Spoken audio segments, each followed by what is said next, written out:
Hey, did you see this story just a few days ago? Premier Brian Pallister has the lowest approval rating in Canada.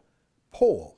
Let me read a bit. Manitoba Premier Brian Pallister had the lowest approval rating of the 9 premiers whose performance respondents were asked to rate, with 32% of the residents approving of the premier. This is a 12-point drop since the last quarter. Of those surveyed, 64% disapproved of Pallister and 4% were not sure. It isn't the poll that matters to me. What matters to me is that we beat COVID, Pallister said during a press conference on Tuesday. Basically, it tells me that people don't like COVID, and neither do I. We'll stay focused on fighting COVID. Got it. Except COVID wasn't on the poll, Pallister was. Bizarrely, Quebec's premier, François Legault, a province of less than 25% of the population in Canada, has had about 60% of the deaths and cases from the disease. But Legault is at 64% in the polls, tied for first place. I can't explain why. But Pallister's explanation of people not liking the virus doesn't seem to hold up. It also doesn't explain his 12-point drop in the last quarter. So if Pallister's political performances aren't that strong, well, he tried for a dramatic performance. What do you think? Are you convinced by this dramatic thespian? I will do what I believe is right. And right now we need to save lives. If you don't think that COVID's real, right now you're an idiot. You need to understand that we're all in this together. You cannot fail to understand this. Stay apart. So I'm the guy who has to tell you to stay apart at Christmas and in the holiday season you celebrate with your faith or without your faith. That you celebrate with normally with friends and with family, that where you share memories and build memories. I'm that guy. And I'll say that because it will keep you safe. I'm the guy who's stealing Christmas to keep you safe. Because you need to do this now. You need to do the right thing. Because next year we'll have lots to celebrate. And we'll celebrate this year if we do the right thing this year. You don't need to like me. I hope in years to come you might respect me for having the guts to tell you the right thing. And here's the right thing. Stay safe. Protect each other. Love each other. Care for each other. You got so many ways to show that. But don't get together this Christmas. I wonder if that works. Those crocodile tears, that dramatic acting. I mean, I give him points for trying. It seems to work for another substitute drama teacher level actor, Justin Trudeau, especially with women. They seem to love it when Trudeau looks right into the camera, maybe with a wink, and uses his sexy voice to ask forgiveness for whatever he's just been caught doing. You know, blackface, firing Jody Wilson-Raybould, the We charity scandal, taking free trips to a billionaire's vacation island, whatevs. He just looks into the camera. Will it work for Canada's most despised premier, Brian Pallister?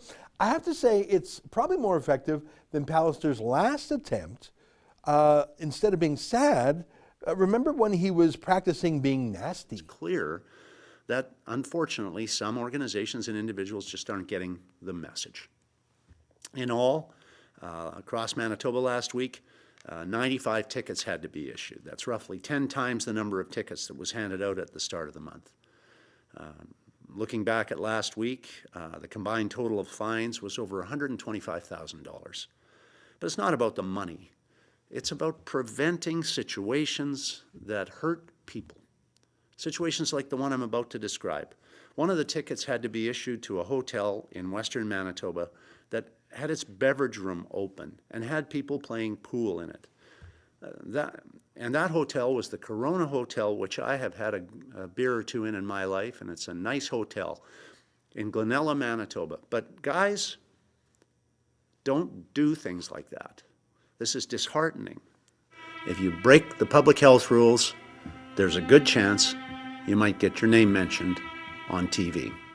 Yeah, see, there's a problem with that. If you get a ticket for something, and you probably know this, that's what he's been doing, handing out $5,000 tickets. The ticket is not the result of the trial. It's an accusation that starts a process. It's a notice of a trial to come. When you get a traffic ticket, same sort of thing, the policeman who gives it to you he's not the judge.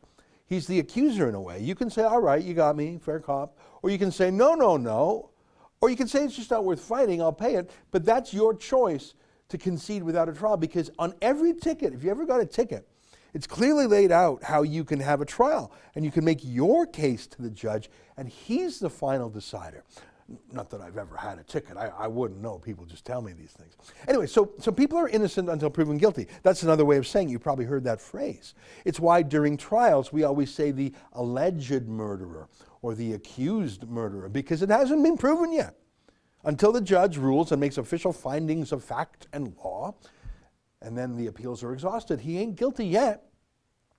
But Pallister just published to the world his list of enemies, by which I mean people that his bureaucrats have chosen to accuse of breaking his laws. They haven't had a trial yet, but no matter, the Premier has declared them guilty, except they're not crimes. We don't even use the word guilty. These are tickets. The Premier's done so much more than convict them, hasn't he? He's defamed them, he's smeared them, he's possibly killed their businesses. $5,000 fine is bad.